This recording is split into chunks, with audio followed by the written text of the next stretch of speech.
طيب في فيديو النهاردة أنا هكلمكم عن السكن في أمريكا.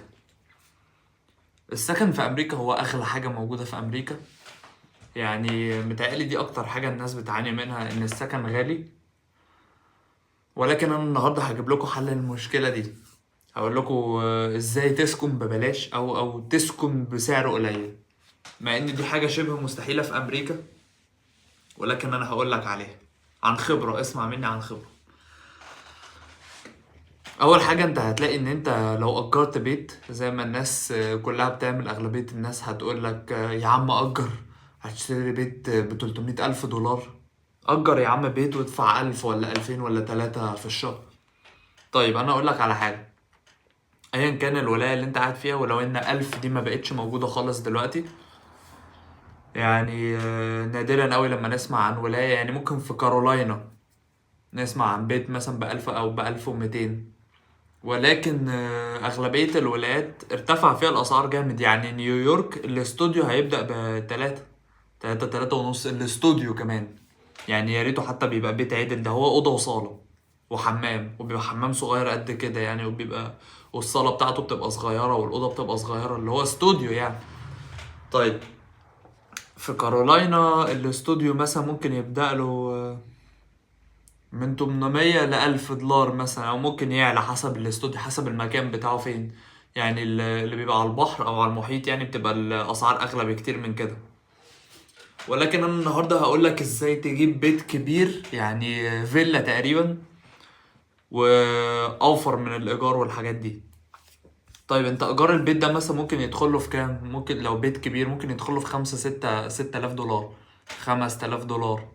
تمام، ده لو في منطقة يعني كويسة، في مثلا في سياتل مثلا، في فيرجينيا اللي هي الولايات دي. لكن تعالى بقى هنا نتكلم في فلوريدا والحتت دي، مستحيل.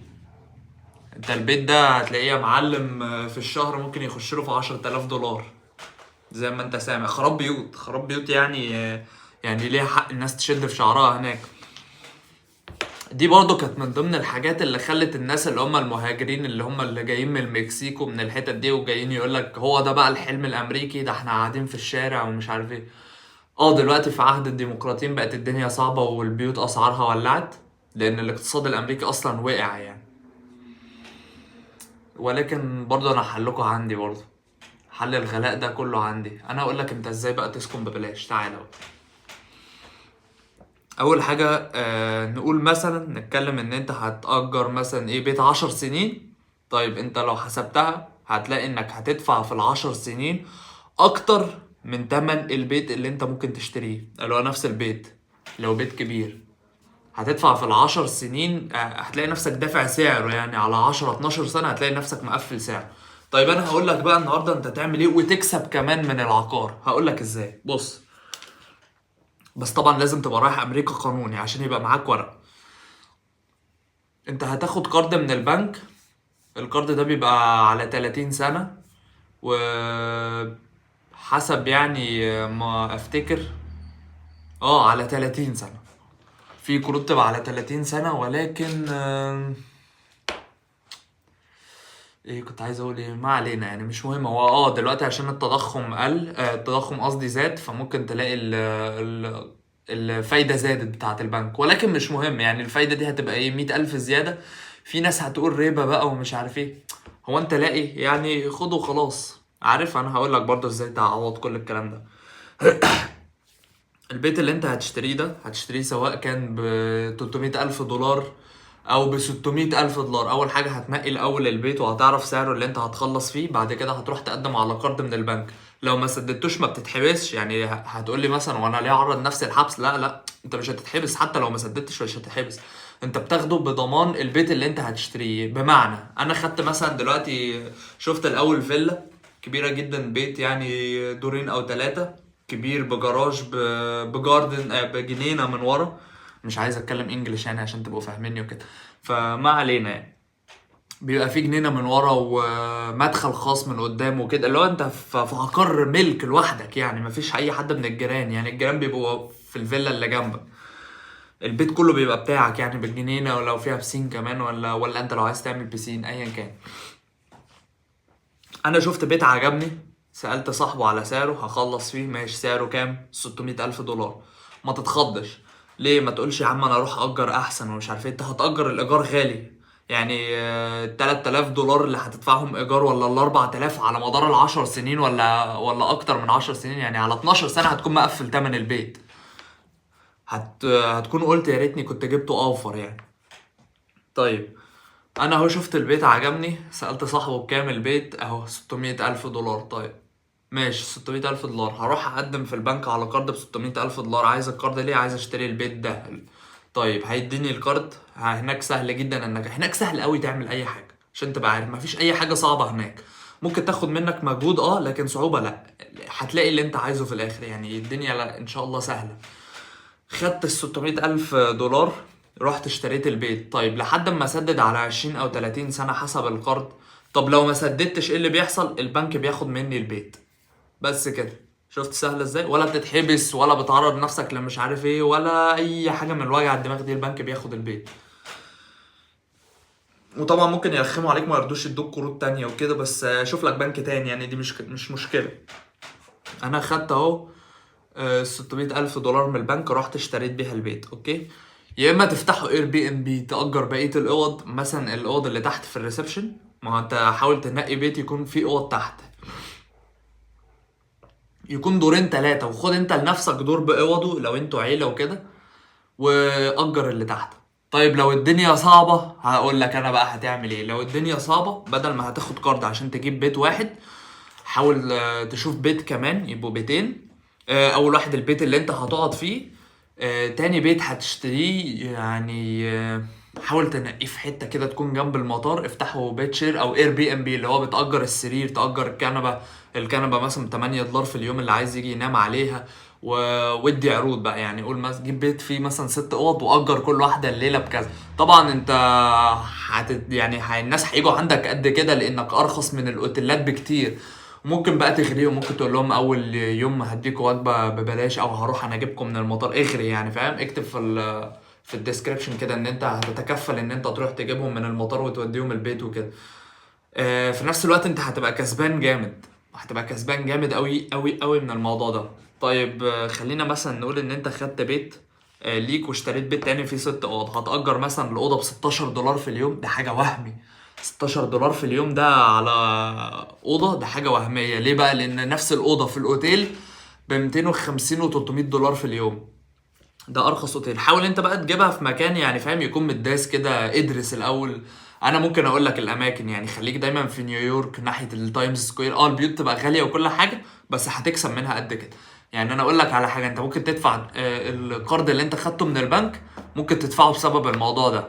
بسبب الفلوس اللي هتخش لك من الموضوع ده، بس تدفع لك البيتين. انت متخيل؟ مثلا تبقى موضب الأوضة، مثلا عامل فيها حركات مش عارف ايه، تطلعها مثلا ب 23 دولار في الليلة كده. هتلاقي طالع لك مبالغ وهمية يعني. هتلاقي كل يوم كمان عندك ناس، كل يوم. البيزنس ده ما بيقفش. ده من ضمن البيزنس اللي انا بحبهم جدا، لان البيزنس ده ما بيخسرش. لان اللي هيجي يقعد عندك مش هياخد السرير وهو ماشي، فانت ما بتخسرش حاجة. وفي نفس الوقت لو هيقعد عندك كتير، بتدفعه تمن الكهرباء والحاجات دي كلها. فالموضوع بيبقى سهل جدا يعني. بتدفعه جزء منها طبعا، مش كلها. فلما تدفع الناس دي كلها جزء من الكهرباء، غير طبعا اللي هو دفعه لك على البيت. ولو في انترنت، حط انترنت اغريهم يعني، عارف؟ اعمل ما بدالك عشان تغري الناس، عشان تنافس الناس التانية اللي عاملة كده يعني. خليهم يختاروك انت، ووطي السعر ولو 2 3 دولار، تبقى اوطى منهم. وحط لهم انترنت، ووضب لهم، واعمل لهم تجهيزات اللي يحتاجوها بجد. يقوموا على طول من غير ما يفكروا يختاروك انت عن طريق الابليكيشن اللي هو اير بي ان بي اسمه كده. اللي هو زي ما بيقولوا يعني بيت شير. تمام. وتأجر الكنبة، تأجر الصالة، الحاجات دي كلها يعني. بص، لم فلوس من أي حاجة كده، أي حاجة تلاقيها لم منها فلوس، طلع. طيب، بالنسبة للبيت بقى اللي أنت قاعد فيه، ده مش هيبقى مشكلة خالص. لأن زي ما بقولك القرض أنت ممكن تسدد. لو أنت مثلا شغال في شركة ولا حاجة، الشركة كمان بتسدد لك لو أنت ما قدرتش. طبعا بيبقى بيخصموه من المرتب وكل حاجة، بس بتبقى ضامن إن الفلوس بتاعتك بتتسدد أول بأول. فدي من ضمن الحاجات اللي الناس كلها كانت خايفه. بصوا انا هطلع لكم حلول لكل حاجه. مفيش الدنيا صعبه وكل حاجه، بس انا معاكم للاخر. انا معاك لحد ما تيجي تقول لي انت كنت سبب ان انت غيرت لي حياتي للاحسن. هو ده اللي انا عايز اسمعه. مش عايز اي حاجه مش عايز فلوس، مش عايز اي حاجه من الحاجات دي. انا عايزك لما تشوفني في يوم من الايام تيجي تقول لي انت غيرت لي حياتي للاحسن، او انت كنت السبب في تغيير حياتي للاحسن. فانا معاكم للاخر، مش هزهق. انا كل الحاجات الصعبه اللي ممكن تواجهكم هجيب لكم ليها حلول، وعن طريق تجربه كمان. يعني انا حتى لو مش انا اللي مجربها بنفسي، انا عارف ناس مجربوها وخدوا التجربه وكنت معاهم انا خطوه بخطوه في الكلام ده. فانا عارف الدنيا، يعني بلم المواضيع كلها اللي ممكن تقابلكم واجي اقولها لكم. فزي ما بقول لك، انا لاحظت ان الناس بدل ما بتيجي تأجر، انت كده كده على المدى البعيد انت دفعت ثمن البيت، فاهم؟ والبيت اللي انت شاريه ب 300 ولا 600 الف دولار حتى، انت بعد فترة ممكن تلاقيه غالي، فانت برضو بتبقى كسبان فيه. طيب من ضمن التجارة برضو اللي بحبها بتاعت الريل استيت العقارية، التجارة العقارية يعني، تلم بيوت. خش على زيلو هتلاقي فيه بيوت بتبدأ معاك من ايه، من 3000 دولار، وده بيبقى ملك، بيوت ملك، بس طبعا بتبقى صغيرة جدا وبتبقى وحشة ومتكسرة والحيطان عايزة تدهن والكلام ده. انت بقى تعمل ايه؟ تعال انا اقول لك، ده برضو تاخدها بيزنس، ده يبقى بيزنس تاني بقى غير الاولاني ان انت تجيب بيت لوحده او تأجر الاوض وكده. طيب انت هتاخد من على زيلو او من اي حاجه، يعني حاول تلقط الاسعار الواطيه وتشتريها على طول. شوف بيت مثلا يكون مكسر ومدغدغ وخده. هتقول لي انت عبيط ولا ايه؟ انا اخد بيت بايظ بالمنظر ده اعمل بيه ايه؟ هقول لك انا تعمل بيه ايه. البيت اللي انت بتقول عليه بايظ ده انت ممكن تكسب فيه 30 40 60 الف دولار. ازاي؟ انت هتاخده وهتجهزه وهتشطبه وهتنضف البيت وهتدهن الحيطان وتغير الديكور، وتشوف ايه اللي بايظ في البيت وتصلحه، وتيجي تحطه بثلاث اضعاف سعره. يعني تبقى شاري مثلا بيت كحيان والطوب بتاعه يعني بيقع وخلاص، والدهانات كلها رايحة والحمامات وحشة، تغير انت كل الكلام ده. نقول مثلا هيكلفك قد ايه، يعني 10000 دولار. ادفع 10000 دولار، هتلمهم 60 ولا 70 لما تيجي تبيع البيت وتحطه تاني على الماركت في السوق. تعيد بقى البيت، يعني انا خدته ووضبته وشطبته وهبيعه بقى جاهز، هتكسب فيه زي ما بقولك كده. يعني صافي الربح بتاعك انت هيبقى 60 الف او اكتر كمان حسب البيت. يعني تلم البيوت دي كلها. من ضمن الحاجات اللي الناس المشهورة عملوها، دونالد ترامب عمل كده، اللي هو الرئيس السابق بتاع امريكا، هو بيزنس مان تقيل اصلا. هو ده من ضمن الحاجات اللي تقلته، اللي خلته بالمنظر ده، يعني اللي جابت له مصدر المال اللي ما بيخلصش ده، ان هو كان بيلم البيوت اللي هي كده دي ويشطبها ويظبطها ويعيد بنائها تاني ويحطها على الماركت بقى، يعني يحطها باسعار طالعه لفوق. فانا بقول لكم ده من ضمن البيزنسز اللي ما بتخسرش، يعني لان البيت كده كده هيتباع. يعني انت عندك امريكا كل سنه بيجي فيها مهاجرين قد ايه، سواء من الهجره العشوائيه او بطريقه تانية، وان كميه الناس اللي بتقدم لجوء. يعني العب انت بقى في المناطق دي، خليك في نيويورك، في الحتت في نيويورك، في كاليفورنيا، في فلوريدا، الحتت اللي هي متداسه دي، الحتت اللي بتبقى زحمه. يعني ابتدي بقى ادرس الناس دي، ويا ريت لما تيجي تعمل موضوع البيت شير ده او اللي هو الاير بي ام بي بتاع تأجير الاوض، يا ريت البيت اللي هتعمل فيه كده يبقى جنب المطار. يا ريت يا يبقى جنب المطار، يا يبقى جنب حته تكون متداسه، يعني حته معروفه زي مثلا البوليفارد، سلسله مطاعم، حتت كده يعني، او على البيتش. اعمل كده اللي هو اكسب الناس، شدهم. بعد كده هتلاقي البيزنس ده مدخلك دخل يعني رهيب رهيب، يعني ما شاء الله، يعني بيدخل دخل جامد جدا البيزنس ده. هتبتدي تلاقي نفسك معاك فلوس انك تشتري بيت تاني، وتعمل كده وتعمل كده وتعمل كده لحد ما تلاقي نفسك فتحت اوتيل زي ما بقول لك كده. هتقولي هي بالسهولة دي؟ هقولك لا، هو طبعا هيتضمن منك جهد في الاول، وعقبال ما تكون المبالغ دي هتاخد وقت، ولكن في الاول هتوصل. بص، في امريكا سهل جدا انك تبقى مليونير. حطها في دماغك، ادرس الطرق. لو طريقة فشلت من اللي انت كنت باني عليها، خش في طريقة تانية مش هتخسر اي حاجة. وزي ما بقولك، البنوك بتدي قروض زي ما انت عايز. يعني خد قروض من البنك واعمل اللي انت عايزه. يعني لو عايز زي ما بقولك تشتري بيت، خد قرض. لو ما سددتش مش هتتسجن ولا حاجة، البيت هيتاخد منك، خد قرض تاني واشتري بيت تاني يكون ارخص او حاجة كده يعني. فالدنيا سهلة جدا.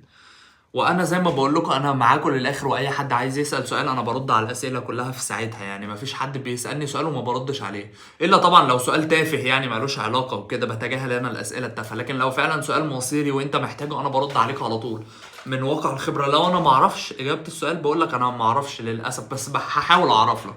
يعني في ناس فعلا انا بروح اسال ناس، هقول له كذا كذا كذا من الناس اللي حصل معاهم الحاجات دي.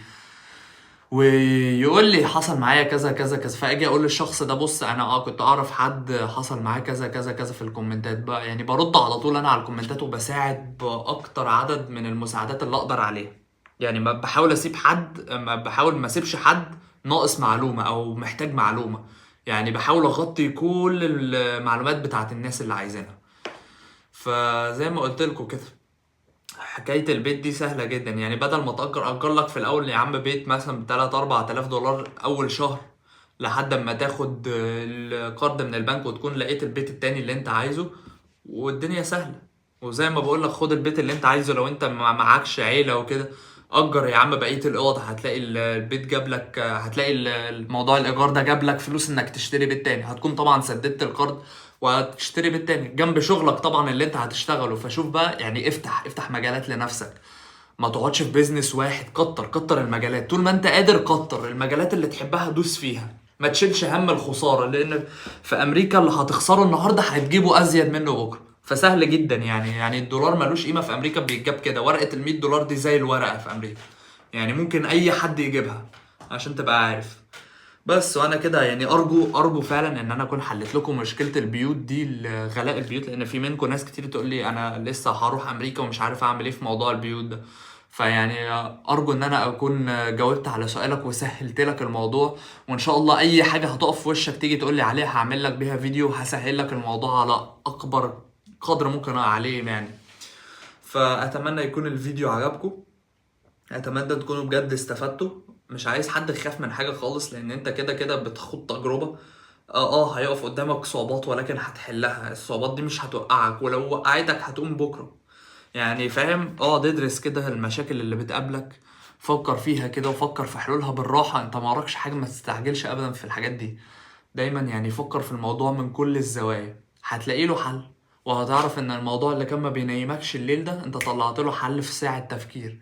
ساعة كده تقعدها رايق هتطلع له حل على طول. وزي ما بقولك تعالى قول لي لو الموضوع عدى عليا قبل كده، هقولك. لو مثلا صدفت كنت اعرف حد حصل معاه الموضوع كده، هقولك الحل.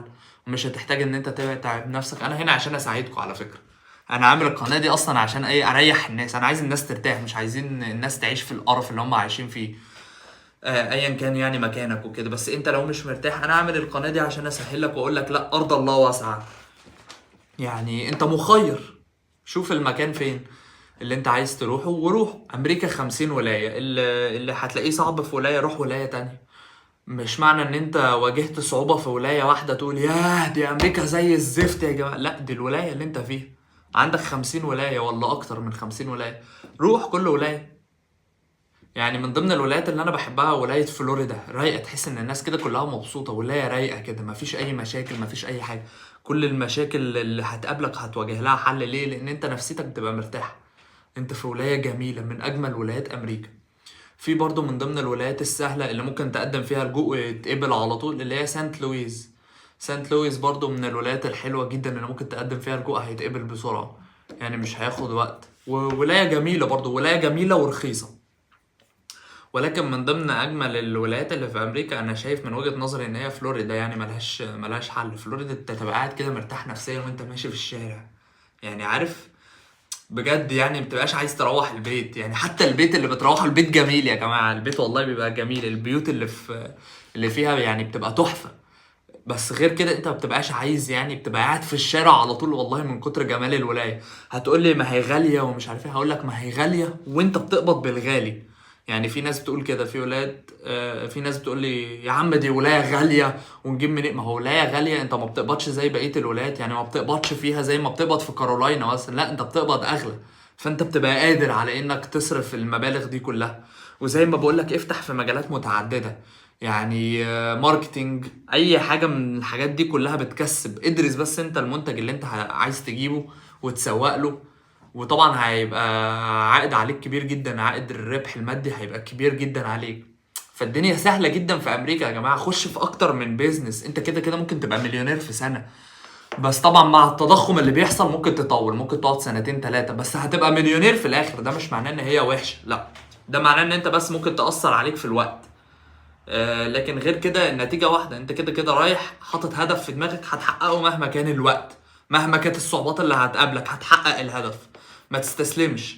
لقيت الدنيا صعبة في ولاية، روح ولاية تانية. ما تسيبش امريكا وتقول لا دي امريكا وحشة والعيشة في امريكا معفنة وانت ايه ده. لا لا لا، العيشة في امريكا مش معفنة خالص. ممكن تكون الولاية اللي انت فيها هي اللي معفنة، وانت اللي مختار كده، انت اللي لسه قاعد فيها. قاعد فيها ليه؟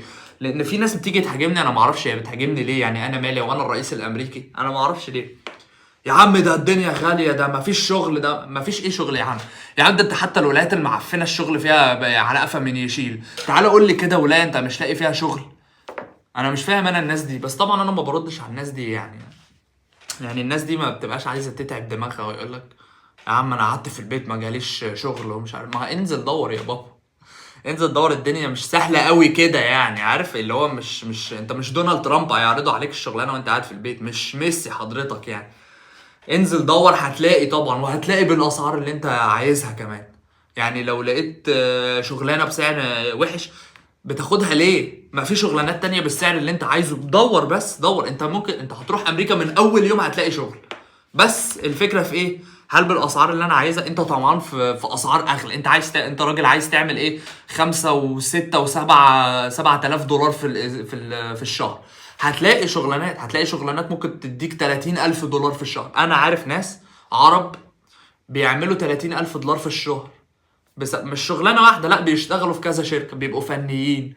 بيشتغل في هنا بعد الظهر مثلا، بيشتغل في هنا الصبح، بيبقى مع الشركه دي بالليل، وبالليل خالص يروح ينام، وبيبقى عنده ايام اجازه. يعني هتقول لي هل بيضغط؟ وحتى لو بيضغط انت دي مرحله، يعني انت مش هتضغط كده طول حياتك. انت دي مرحله بس بتجمع فيها مورد مادي، بتجمع فيها فلوس اللي تفتح لك انت شركه، وتفضل قاعد بقى تريح دماغك.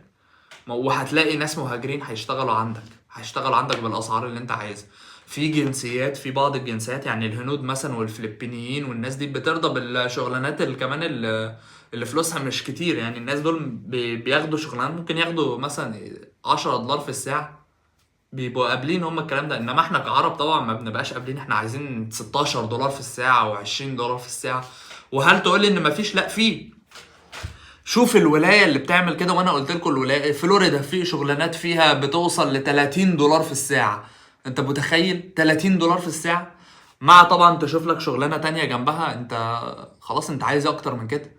انت الدنيا سهله. شوف كميه السهوله اللي انا بسهلها عليك. انا ما بقفلش عليكم حاجه، انا بقول لك اهو بجيب لك السهوله بس.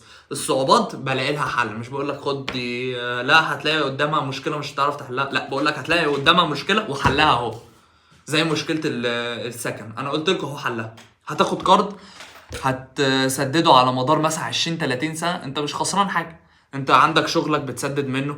ممكن جنب شغلك تخش تفتح لك بيزنس على الجنب، تشتغل شغلانه تانية، توصل ديليفري. اوبر من ضمن الشغلانات اللي بتكسب فعلا، بتجيب فلوس حلوه.